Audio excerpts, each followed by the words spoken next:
जय श्री कृष्ण, जय श्री राधे। ओम भगवते वासुदेवाय नमः। आइए आज हम जानते हैं देवसैनी एकादशी के महत्व के बारे में।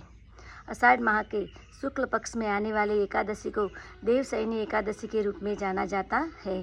इसे आषाढ़ी 11 पद्मा एकादशी नाम से भी जानते हैं।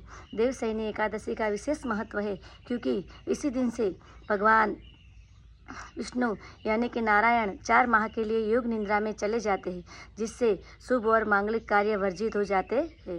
देवसैनी एकादशी के बाद 4 माह के लिए चौमासा का प्रारंभ हो जाता है। फिर देव उठनी एकादशी के दिन फिर भगवान विष्णु जागृत होते हैं और शुभ और मांगलिक कार्यों की शुरुआत होती है।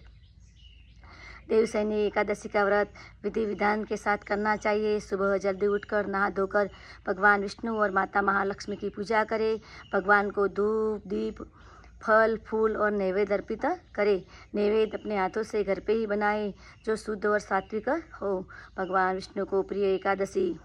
देवसैनी एकादशी के दिन सुबह उठकर भगवान विष्णु के नाम का जाप करें। पूरे दिन भगवान विष्णु का स्मरण करें, साथ ही उनकी कथा भी सुने जो इस प्रकार से है।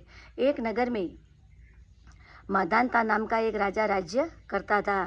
राजा माधांता चक्रवर्ती राजा था। उसके राज्य में बहुत ही खुशहाली और आनंद चल रहा था। एक बार ऐसा हुआ कि 3 सालों तक लगातार माधांता राज्य में बारिश नहीं हुई, जिसके कारण पूरे राज्य में अकाल पड़ गया। सारे प्रजा पशु पक्षी सब भूख से मरने लगे। राजा के अन्न के कोठार और धन के भंडार भी खाली हो गए। राजा भी इस बात से बहुत चिंतित था कि ऐसा क्या मैंने पाप कर दिया जिससे मेरे राज्य में इतना अकाल पड़ गया और मेरी प्रजा की ऐसी दुर्दशा हो गई। प्रजा भी राजा को कहने लगी, हे राजन, इस अकाल का आप कोई उपाय कीजिए।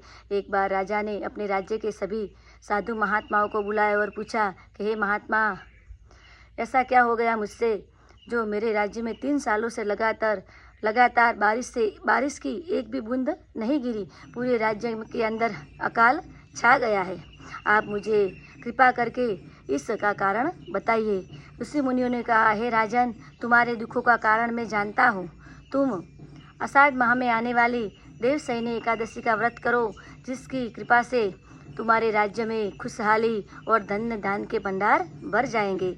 राजा माधांता ने ऋषि मुनियों के कहने पर आषाढ़ माह के शुक्ल पक्ष में आने वाली देवसैनी एकादशी का विधि विधान से व्रत किया। भगवान विष्णु और माता महालक्ष्मी की विधि विधान से पूजा की। भगवान की भक्ति के स्मरण करता रहा, दान पुण्य करता रहा और उसी साल राजा के राज्य में मूसलाधार बारिश हुई। सारे खेत और खलिहान धन्य धान से भर गए।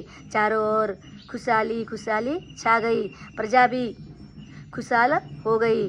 राजा ने बहुत ही भगवान विष्णु का उपकार माना कि हे प्रभु, आपकी कृपा से आज मेरा राज्य खुशियों और धन से भर रहा है। राजा ने प्रजा से कहा, हे प्रजाजन, आप लोग जो सुख भोग रहे हो उसका फल देवसैनी एकादशी के व्रत के प्रभाव से है। आप भी देवसैनी एकादशी का व्रत करें और भगवान विष्णु और माता महालक्ष्मी की कृपा प्राप्त करें। देवसैनी एकादशी का व्रत करने से घर में और देश में राज्य में सभी जगह पर खुशहाली आती है। हमारे जो भी कष्ट होते हैं वो दूर हो जाते हैं। सभी को देवसैनी एकादशी का व्रत अवश्य करना चाहिए और भगवान विष्णु के नाम का जाप करना चाहिए। ओम भगवते वासुदेवाय नमः। जय श्री कृष्ण, जय श्री राधे। ओम भगवते वासुदेवाय नमः। कृष्णाय वासुदेवाय हरे परमात्मने प्रणतक्लेशनाशाय गोविंदाय नमो नमः।